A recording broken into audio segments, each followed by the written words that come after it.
Ekspresi wajah Ola Ramlan yang kini dekat dengan Jonathan Frizzy berubah seketika saat Alvaro Tapia menyatakan masih sayang.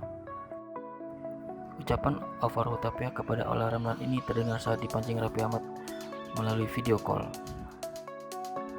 Setelah itu Raffi pun iseng menghubungi Alvaro Tapia, mantan suami Ola Ramlan. Di sana Raffi pun menggoda Alvaro dan Ola yang tampak seolah masih menyimpan rasa satu sama lain. Emang benar masih cinta sama Ola, tanya Raffi pada Alvaro. Ya masih sayang aja, ucap Alvaro dengan lirih. Raut wajah Ola pun seketika berubah. Itu apa tadi tuh, ada instastory laki baru? Nggak ada kan? Nggak boleh itu, celetuk Alvaro.